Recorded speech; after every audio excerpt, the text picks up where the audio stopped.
Halo, selamat datang kembali untuk mata kuliah pengantar dan pendidikan ilmu sosial, di mana hari ini kita akan membahas materi terakhir sebelum kita melakukan UTS atau ujian tengah semester. Nah, teman-teman, saya mau menginformasikan atau mengingatkan kembali untuk tugas individu, yaitu untuk memaparkan atau mengkaji sebuah studi kasus, di mana sebelumnya saya sudah membagikan topik atau temanya ya, seperti itu.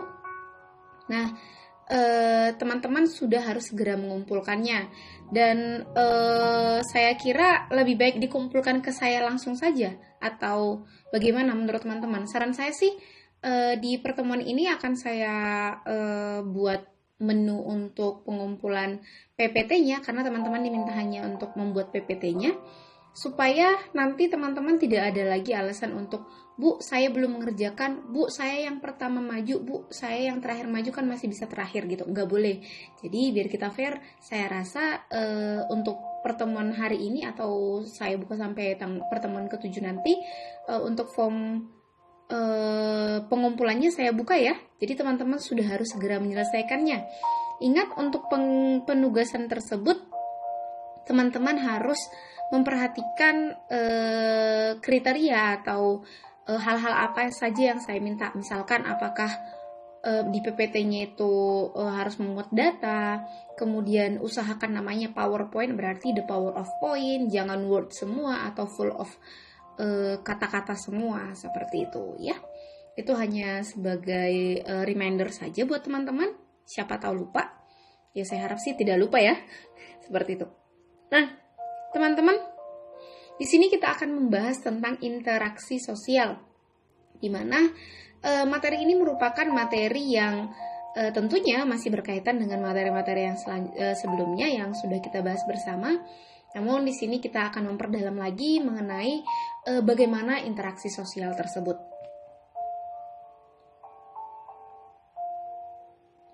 Nah, manusia itu merupakan makhluk individu dan makhluk sosial, di mana teman-teman juga sudah mengetahui makhluk sosial itu artinya tidak dapat berdiri sendiri atau tidak dapat hidup sendiri tanpa interaksi orang lain, di mana manusia itu pasti memerlukan sosialisasi untuk memperkenalkan dirinya, kemudian mengenal orang lain, dan terakhir manusia itu memerlukan atau membutuhkan orang lain. Karena pada hakikatnya kembali lagi manusia itu tidak dapat hidup sendiri. Nah, Sujono Sukanto pernah menjelaskan bahwa ya walaupun orang-orang yang bertemu di jalan tidak saling berbicara atau tidak saling menukar tanda-tanda, interaksi sosial telah terjadi karena masing-masing sadar akan adanya pihak lain yang menyebabkan perubahan-perubahan dalam perasaan maupun syaraf orang-orang yang bersangkutan, yang disebabkan oleh misalnya nih, ada yang bau ketek atau bau keringat, minyak wangi, suara berjalan, dan sebagainya. Contohnya nih teman-teman, kalau teman-teman ingat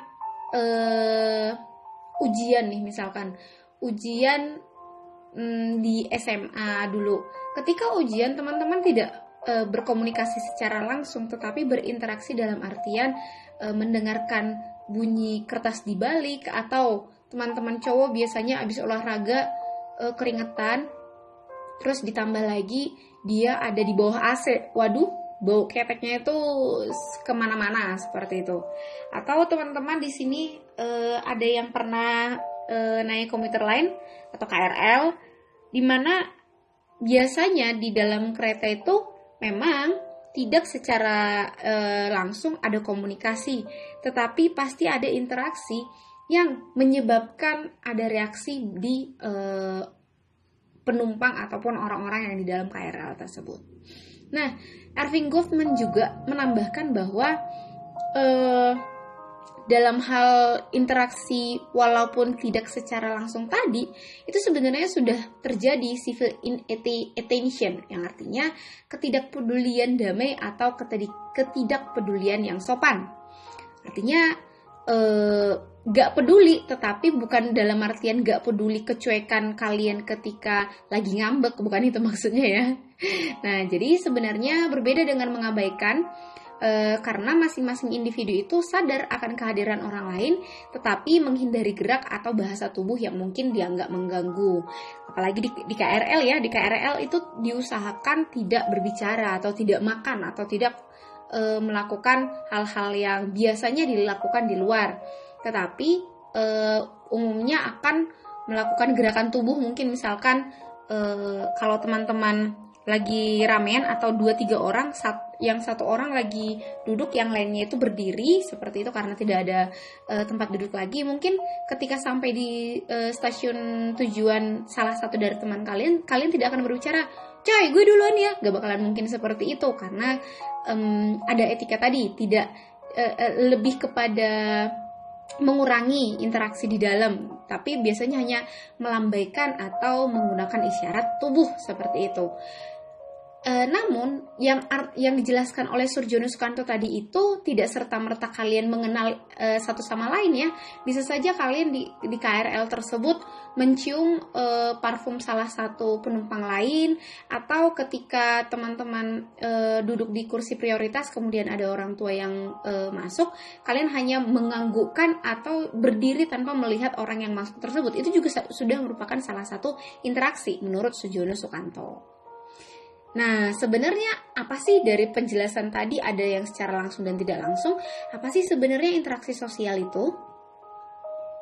Nah, interaksi sosial itu di sini ada 2 orang pakar yang menjelaskan bahwa Marcionis itu mengatakan interaksi sosial itu merupakan proses tindakan atau aksi dan membalas tindakan, atau dalam hal ini adalah reaksi yang dilakukan seseorang dalam hubungannya dengan orang lain.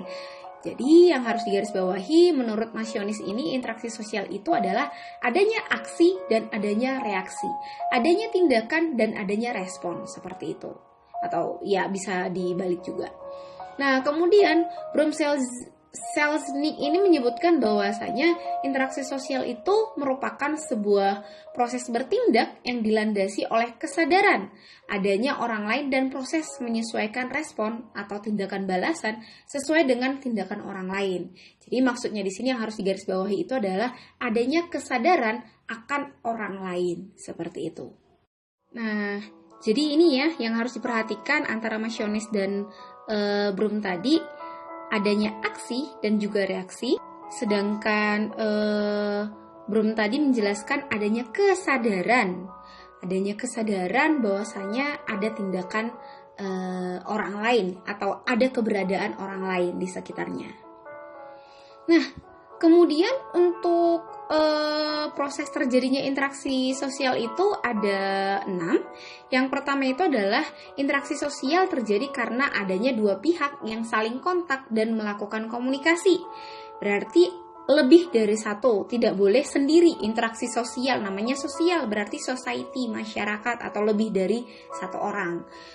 Kemudian kontak yang dimaksud itu secara harafiah itu bersama-sama menyentuh. Jadi interaksi sosial itu diharapkan bukan hanya 1 arah, melainkan 2 arah atau bersama-sama. Jadi kalau misalkan kita lihat tadi pendapat dari ahli itu, yang harus digarisbawahi adalah adanya aksi maupun reaksi, dan itu adalah kontak yang dalam hal ini kita bahas. Nah, secara sosiologis, kontak itu diartikan hubungan dengan orang lain, baik itu secara langsung maupun tidak langsung. Misalkan saya menghubungi Anda, atau saya sedang mengajar ini ini merupakan salah satu proses interaksi sosial secara tidak langsung, karena saya tidak bisa bertatap langsung dengan Anda atau bisa menyentuh Anda secara langsung, seperti itu. Nah, kemudian untuk komunikasi, karena dalam proses terjadinya interaksi sosial itu diupayakan adanya komunikasi. Dan komunikasi ini merupakan proses penyampaian pesan dari seseorang kepada orang lain melalui berbagai sarana komunikasi. Jadi bisa secara langsung dengerin, langsung berbicara, langsung diskusi, ataupun melalui perantara video ini, telepon, atau surat, atau hal-hal lain yang merupakan media atau penyampai pesan dari si pemberi pesan kepada si penerima pesan. Nah, jadi dari segi interaksi sosial itu, komunikasi itu dapat dipandang sebagai proses pertukaran informasi dan makna di antara pihak-pihak yang sedang berinteraksi sosial. Dan sarana komunikasi itu banyak dan utamanya sarana komunikasi itu adalah bahasa. Nah, teman-teman, bahasa ini pun tidak bisa langsung teman-teman bilang, oh bahasa Indonesia, oh bahasa Inggris, oh bagaimana kalau misalkan dalam satu forum tidak bisa tidak memiliki bahasa yang sama, atau oh bagaimana orang yang tidak bisa mendengar, tuli atau tunanetra atau hal dan lainnya seperti itu. Apakah mereka tetap mengenal bahasa? Iya, mereka tetap mengenal bahasa yang dalam artian adalah baik itu bahasa tubuh atau bahasa isyarat seperti itu. Nah, saya mau sedikit cerita.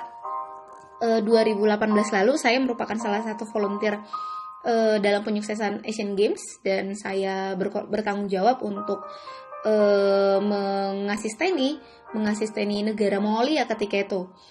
Nah, ketika saya mengasisteni negara Mongolia dan saya bertugas untuk memegang beberapa cabur yang dalam hal ini adalah bulu tangkis ya. Ada salah satu cabang saya pegang itu bulu tangkis kemarin, di mana atlet saya itu hampir ya bisa dikatakan dari 100% dia cuma bisa bahasa Inggris itu cuma 20%. Sedangkan mereka itu adalah perwakilan dari negaranya, dan dalam proses latihan maupun pertandingan mereka pasti menggunakan atau bertemu dengan orang-orang luar negeri di luar Mongolia yang tidak mengetahui bahasa Mongol misalkan seperti itu. Dan pada saat itu teman-teman, mereka bisa berinteraksi kok di lapangan, mereka bisa berinteraksi yang khususnya ketika latihan ya, karena saya juga membawa mereka dalam latihan ketika itu. Bahkan mereka bisa ganti-gantian atau latihan, bukan menggunakan can you please accompany me untuk kesana kesini. Enggak, mereka enggak bisa menggunakan bahasa Inggris secara langsung seperti itu. Dengan yang dalam hal ini kemarin itu mereka latihan dengan Macau, terus kemudian India, mereka juga latihan dengan India karena satu jadwal seperti itu. Tapi mereka tidak menggunakan bahasa Inggris teman-teman, karena tidak tahu atau tidak serta-merta kedua belah pihak itu mengetahui bahasa tersebut, tapi mereka menggunakan bahasa tubuh kayak misalkan oke, jempol seperti itu, come on, yes, oke, thank you, hanya sebatas itu saja. Tapi mereka bisa melakukan interaksi nggak di sana? Ya bisa, buktinya mereka bisa melakukan latihan dan bahkan ganti-ganti pemain ketika itu seperti itu. Nah, jadi bahasa yang dalam hal ini tidak dalam bahasa yang kita artikan sekarang bahasa Indonesia atau bahasa Inggris atau bahasa Jawa atau bahasa daerah-daerah kalian seperti itu. Tapi banyak sarana utama yang maksudnya di sini adalah bahasa, bukan bahasa yang secara lisan saja, tetapi banyak bentuk-bentuk dari bahasa itu sendiri.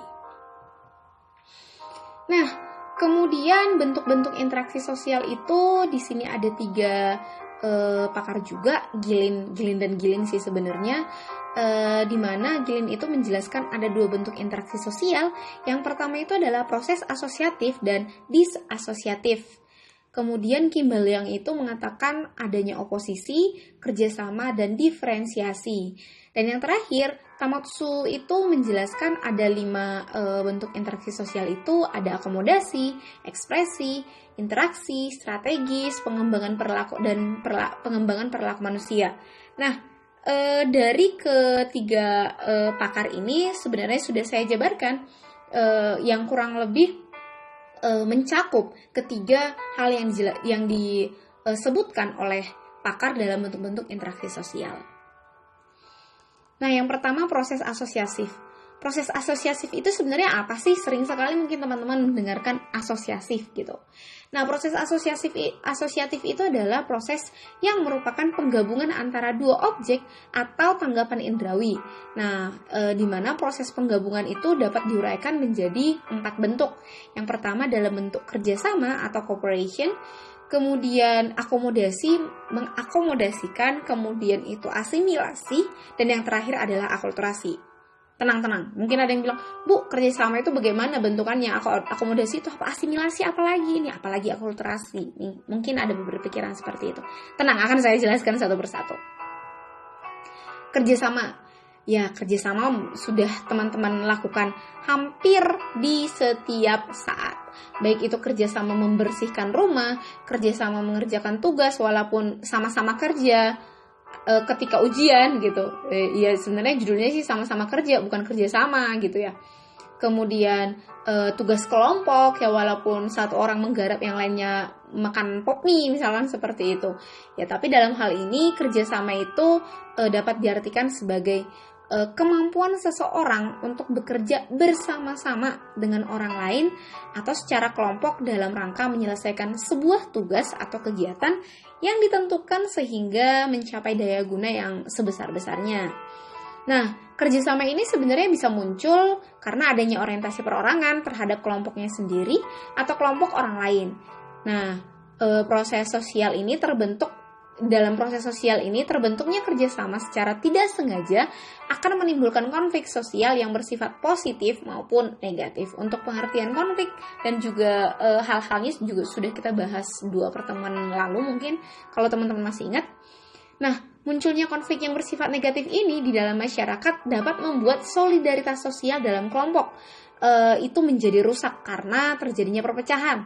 Jadi ada keretakan hubungan apabila konflik yang ada itu bersifat negatif.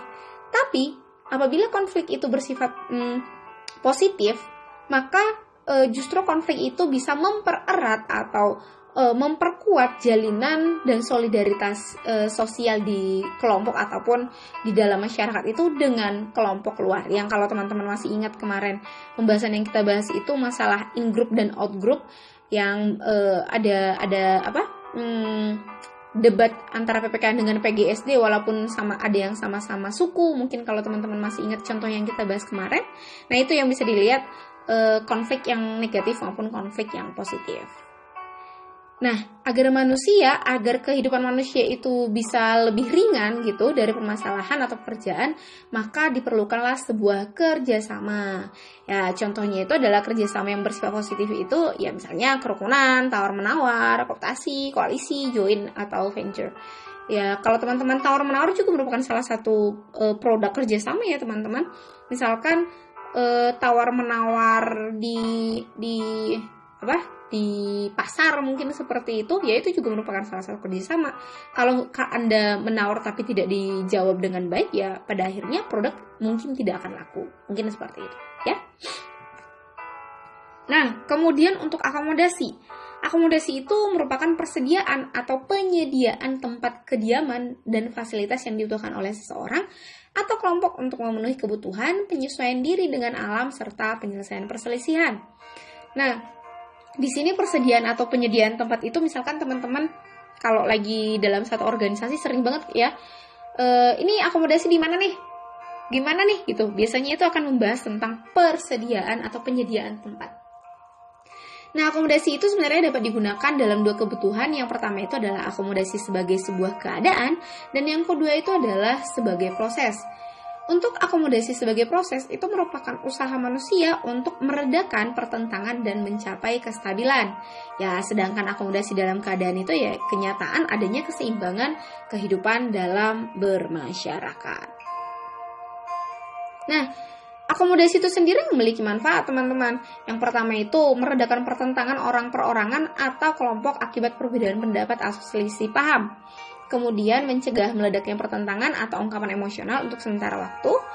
Kemudian menentukan pilihan adanya kerjasama antara kelompok sosial sebagai faktor sosial, ekonomi, psikologis, dan kebudayaan atau faktor terisolasinya kehidupan oleh kondisi alam. Dan yang berikut itu adalah mengupaya penggabungan antara kelompok-kelompok yang terpisah atau dipisahkan, dan mengupayakan penggabungan antara kelompok-kelompok yang terpisah atau ya ini sama, mohon maaf ya teman-teman, ini double ini saya buat seperti itu. Ya, di akomodasi itu menyediakan lokasi yang tadi sudah dijelaskan ada 2, baik secara keadaan maupun secara proses. Nah, untuk akomodasi sebagai proses sosial itu memiliki bentuk beberapa, misalnya ada dalam bentuk paksaan atau coercion, kemudian kompromi, compromise, arbitrasi atau arbitration, mediasi atau mediation, koalisi, kemudian toleransi dan saling tidak berinteraksi misalkan, dan penyelesaian dalam pengadilan. Ini teman-teman kalau misalkan teman-teman ingat, akomodasi ini juga berhubungan dengan upaya untuk penggabungan atau penyelesaian sebuah masalah. Nah, selain mempunyai manfaat, sebenarnya akomodasi itu juga mempunyai hasil, di mana hasil dari akomodasi itu adalah kebersamaan, penekanan oposisi, koordinasi berbagai kepribadian yang berbeda, perubahan lembaga masyarakat, perubahan kependudukan, dan sebenarnya pembukaan jalan untuk asimilasi. Nah, contoh dari akomodasi ini teman-teman bisa lihat di gambar ini sebenarnya sudah saya cantumkan. Contohnya itu adanya perjanjian-perjanjian ketika Belanda masih mengakuisisi Indonesia, adanya perjanjian Linggarjati, Renville, dan lain-lain. Itu juga upaya yang dilakukan. Kemudian untuk membahas rancangan undang-undang misalkan, itu juga merupakan sebuah kompromi ya bagi anggota legislatif seperti itu. Kemudian adanya misalkan isu-isu climate change dan global warming ini, biasanya United Nations dalam hal ini adalah PBB seperti itu akan mengupayakan rapat atau sidang di mana-mana untuk mendukung keberlangsungan bumi ini, keselamatan bumi seperti itu, dan atau adanya peradilan. Jadi kalau misalkan udah nggak bisa diambil jalur hukum lagi, jalur damai, bawa jalur hukum seperti itu. Ya, itu merupakan contoh-contoh dari akomodasi tersebut. Kemudian tadi akomodasi itu merupakan salah satu pintu atau pembawa jalan ke asimilasi. Nah, asimilasi itu merupakan sebuah penyesuaian atau penyelarasan proses sosial dalam taraf lanjutan yang ditandai dengan adanya usaha yang dilakukan untuk mengurangi perbedaan yang terdapat pada perorangan ataupun kelompok. Nah, di mana bentuk interaksi sosial yang memberi arah ke proses asimilasi itu, yang pertama itu adalah interaksi sosial yang bersifat pendekatan terhadap pihak lain dan berlaku sama bagi pihak yang lain juga, jadi sama-sama mendekat. Kemudian interaksi sosial yang tidak mengalami halangan atau pembatasan.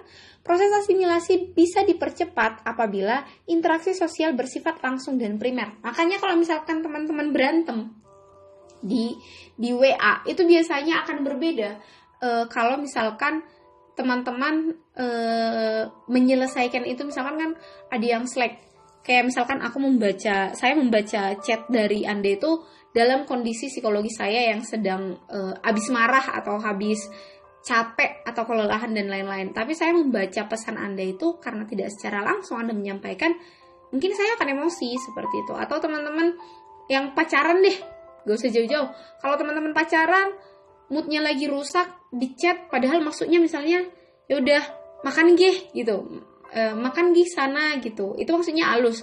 Tapi kalau misalkan kondisi teman-teman sedang dalam psikologis yang lelah atau marah, mungkin akan membaca ya udah gih makan gitu, jadi lebih tinggi nadanya. That's why teman-teman untuk proses asimilasi itu diupayakan, proses asimilasi ini akan lebih cepat berlangsung apabila proses interaksi itu bisa secara langsung, bukan melalui perantara media tertentu.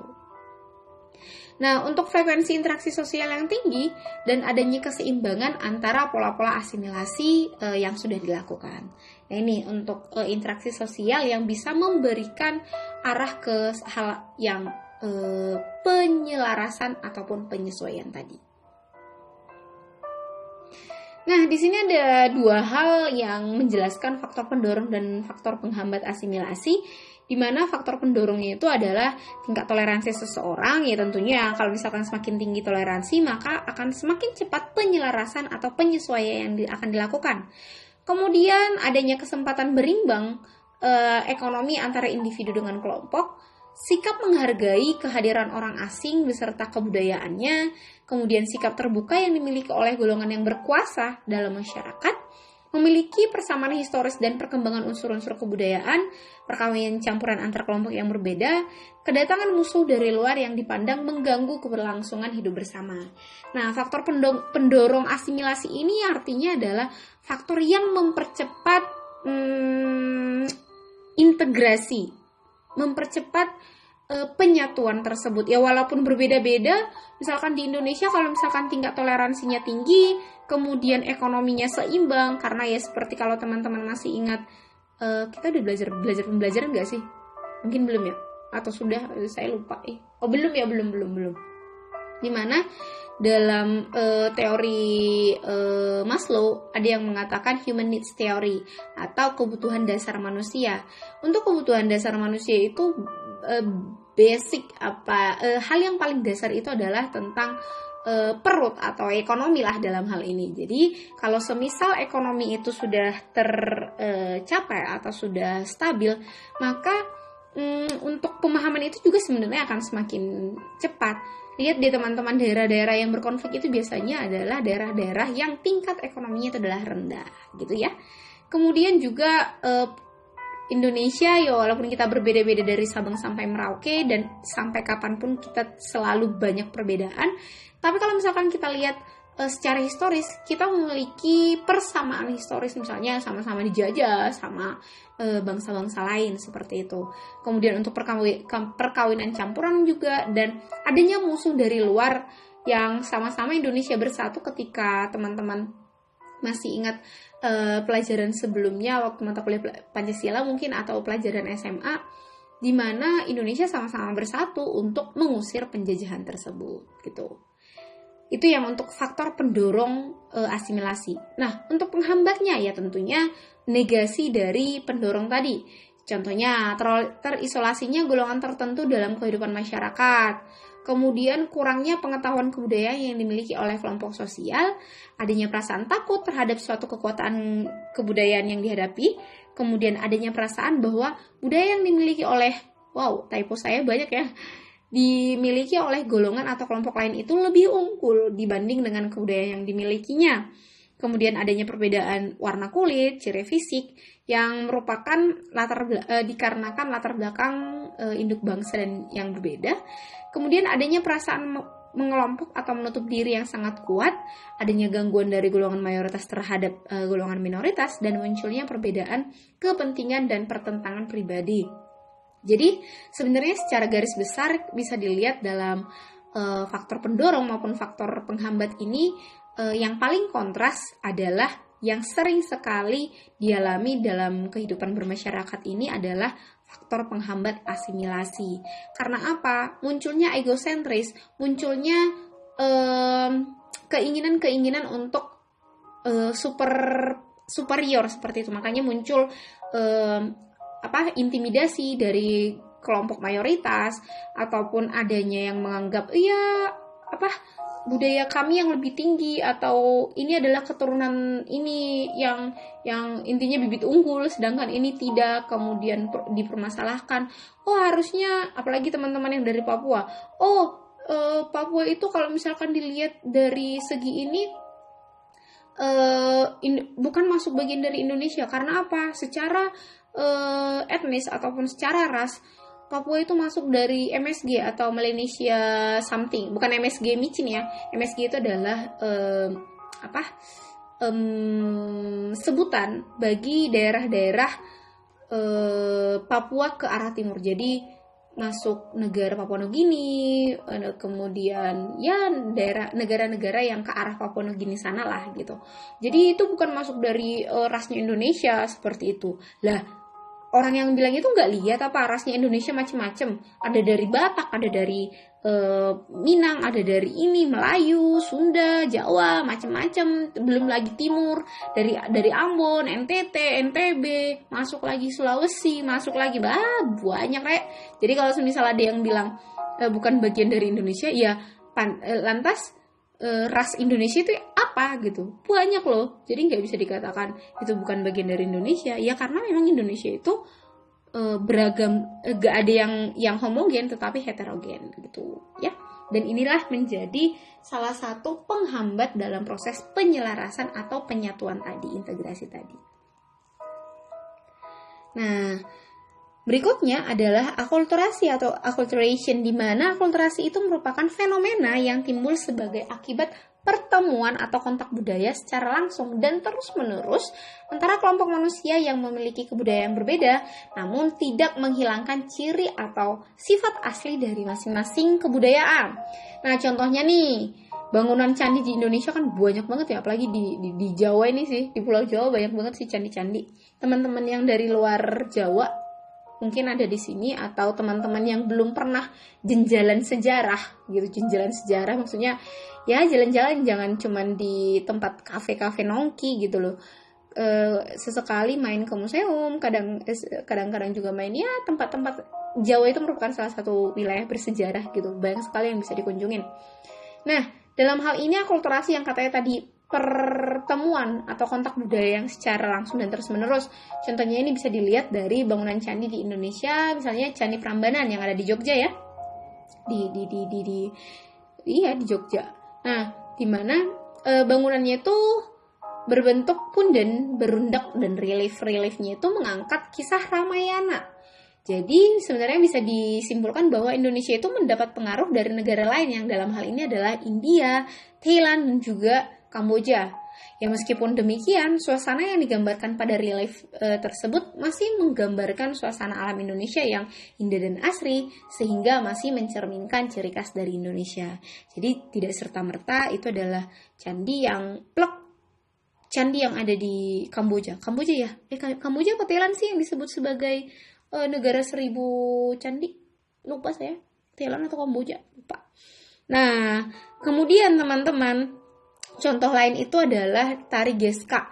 Nah, Tari Geska ini merupakan gabungan dari dua negara, yaitu Indonesia yang dalam hal ini dari daerah Pontianak dan Malaysia atau Sibu, dari daerah Sibu.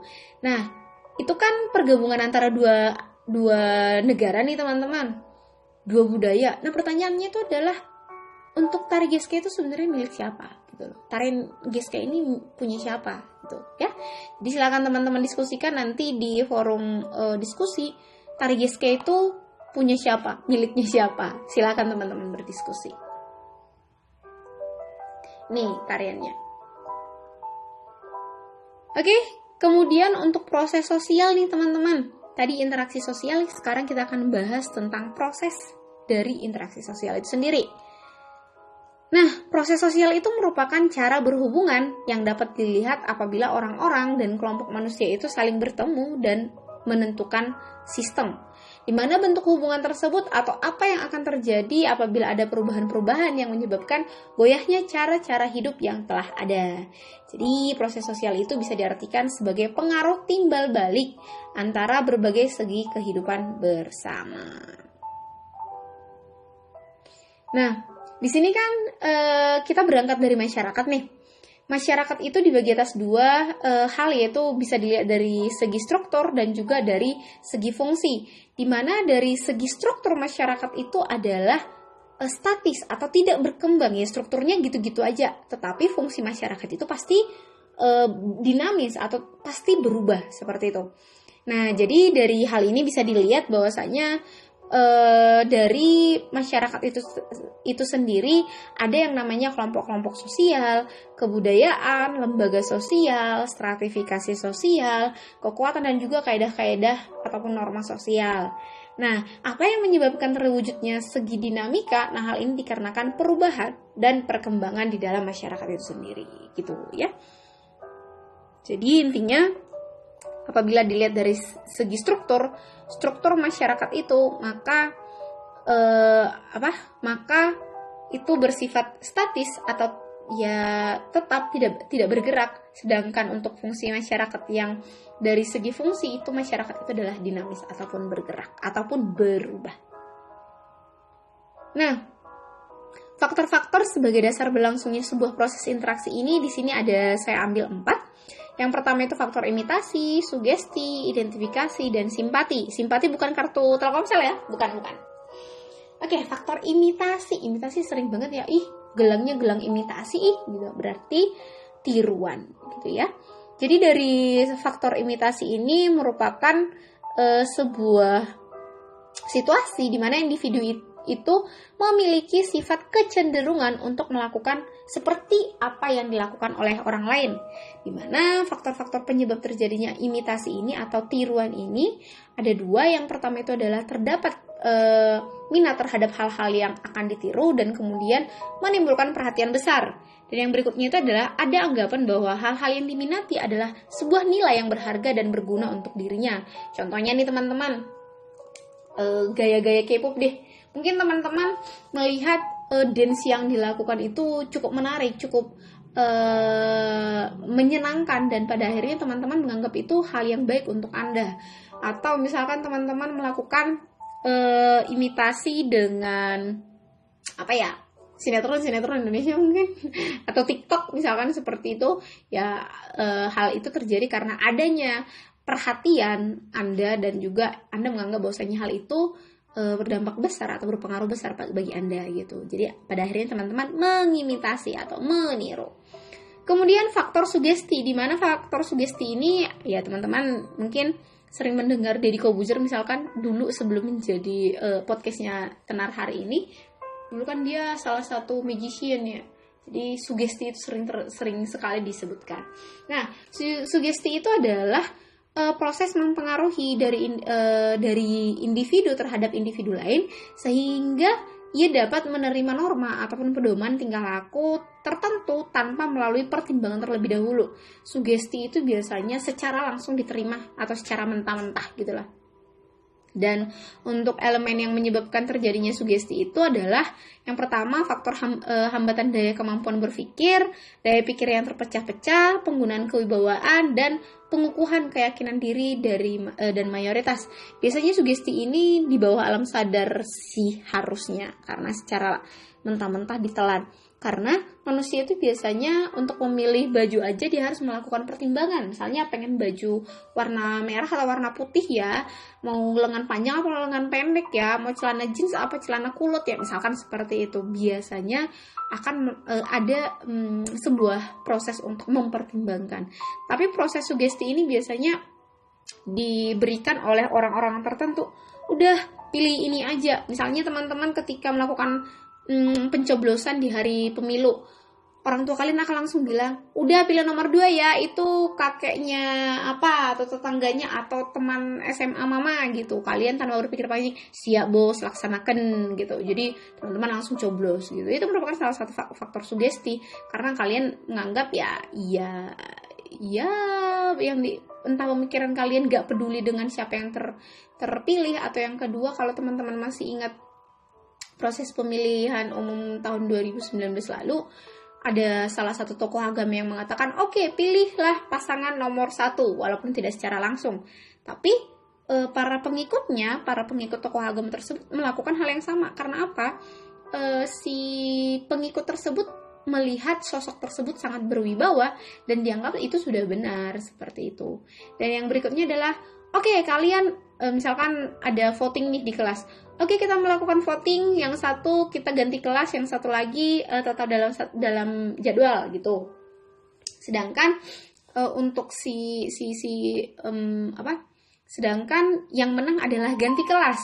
Ya pada akhirnya yang memilih tidak ganti kelas harus mengikuti suara mayoritas tadi gitu, ya. Kemudian faktor identifikasi. Identifikasi itu berarti mengidentifikasikan. Nah, ini merupakan sebuah proses yang cenderungannya tanpa disadari untuk menyamakan diri atau bertingkah laku yang sama seperti yang dilakukan oleh pihak lain. Nah, hal-hal ini bisa dilihat elemen-elemen yang menjadi faktor terjadinya itu adalah sebenarnya berawal dari tidak disadari teman-teman. Kemudian terdapat sebuah hubungan antara sebuah motif tidak sadar dengan nilai-nilai yang menjadi sasaran identifikasi. Contohnya itu adalah hal-hal mengumpat misalkan gitu, mengumpat dengan kata-kata anjay atau apa segala macam. Mungkin itu sebenarnya tidak teman-teman sadari dari awal gitu, tapi makin lama makin ya itu menjadi sebuah kekhasan dalam berbahasa ala anak milenial hari ini, mungkin seperti itu. Nah, yang terakhir itu adalah faktor simpati, di mana yang namanya simpati berarti adanya kecenderungan untuk merasa dekat dan tertarik untuk mengadakan hubungan saling mengerti dan kerjasama dari pihak individu yang satu terhadap individu yang lain. Tapi teman-teman, ini tidak disarankan untuk faktor simpati karena biasanya ini, misalnya nih sederhananya kalian pacaran cuma karena simpati kepada seseorang, bukan karena hal-hal yang sebenarnya lebih urgent daripada simpati itu sendiri gitu ya. Jadi ini ada 4 faktor yang mendukung berlangsungnya sebuah proses interaksi. Nah, syarat terjadinya interaksi sosial itu ada 5. Yang pertama itu terjadi karena adanya kontak, tentu saja. Kemudian memiliki sifat, di mana sifatnya itu ada 4. Yang pertama itu adalah sifat positif, contohnya itu kerjasama. Negatif, yaitu tidak menyebabkan kelanjutan sebuah interaksi atau stuck sampai di sana gitu. Kemudian primer, contohnya itu adalah face to face atau secara langsung, wajah ke wajah, itu kalau misalkan bahasa Inggris diterjemahkan langsung. Tapi maksudnya di sini adalah bertatap muka langsung ya, berbicara ataupun berjabat tangan. Kemudian sekunder, di mana ini bisa dilihat menggunakan alat-alat perantara, misalnya itu menggunakan telepon, radio, melalui video atau podcast seperti itu. Yang berikutnya itu syarat ketiga terjadinya karena adanya komunikasi, ya tentu saja karena ada komunikasi. Dan yang berikutnya itu adalah adanya sarana komunikasi elektronik. Nah, elektronik itu bisa dari melalui film, radio, televisi, telepon gitu, atau handphone, atau ya berbau dengan teknologi dan elektronik deh gitu. Dan yang terakhir itu adalah sarana komunikasi melalui cetak. Contohnya itu adalah surat kabar, majalah, brosur, surat menyurat, terus telegram misalkan. Bukan aplikasi telegram hari ini, tapi telegram at the time pada masa dulu seperti itu. Oke? Nah, di sini saya mengambil sebuah contoh kasus, ada disebut dengan Victor dari Aveyron. Nah, secara garis singkat aja ya saya sampaikan. Untuk membaca silahkan baca aja nanti. Jadi intinya si Victor ini ada seorang anak yang dulu itu dia itu kayak tinggal di daerah di hutan lah gitu bahasa sederhananya. Dia itu masih umur 11 sampai 12 tahun. Terus dia tuh nggak bisa bicara, dia tuh cuma bisa meraung-raung kayak serigala ya mohon maaf, kayak binatang seperti itu. Nah, sebenarnya dia itu jalan pun bukan layaknya manusia, tetapi merangkak mengikuti hewan seperti itu. Nah, kemudian dia itu nggak memiliki kesadaran seperti manusia biasa. Misalnya dia itu nggak memikirkan kebersihannya, gak memikirkan kapan tiduran, kapan duduk, kapan bagaimana gitu. Kemudian dia itu ditangkap sama polisi ketika berada di sebuah suburb, di sebuah pinggiran seperti itu, dan dia itu dimasukkan ke dalam panti asuhan. Nah, dia itu pas udah dimasukin ke panti asuhan, dia itu asik melarikan diri dari panti asuhan tadi, tapi berkat kerjasama kepolisian akhirnya dia ditangkap lagi. Dan ketika anak tersebut diberikan pakaian seperti layaknya manusia atau anak seusia dia, malah baju tersebut dicabik-cabik atau ya dicabik-cabik kayak layaknya serigala atau ya anjing lah gitu. Nah, karena anak ini dianggap aneh plus unik gitu, jadi pada akhirnya dia itu diuji secara medis dan ternyata anak itu normal kalau misalkan secara fisik dan semuanya gitu loh. Namun yang bermasalah itu adalah psikisnya sih sebenarnya di sini. Yang pada akhirnya itu dia dilatih layaknya sebagai manusia. Dia itu dilatih untuk menggunakan toilet atau toilet training, kemudian diberikan bagaimana cara berpakaian, kemudian bagaimana dia menguasai diri, ya pada akhirnya semakin baik sih sebenarnya. Tapi intinya dari hasil penelitian ini, dia itu bukan anak yang sindrom atau mengalami keterbelakangan mental, tetapi karena dia itu sebenarnya kekurangan interaksi tadi, kekurangan sosok untuk melakukan layaknya sebagai manusia. Dia itu nggak mampu untuk menguasai kata-kata dalam bahasa manusia. Dia pun tidak bisa mengenakan pakaian ya karena dia meniru atau mengimitasi yang di lingkungannya ketika itu adalah di hutan seperti itu. Jadi ini nyata teman-teman, ketika seseorang tersebut tidak bisa, kalau misalkan teman-teman berpikiran aku mau jadi apatis, autis atau apa segala macam gitu, bukan autis salah satu keterbelakangan mental ya.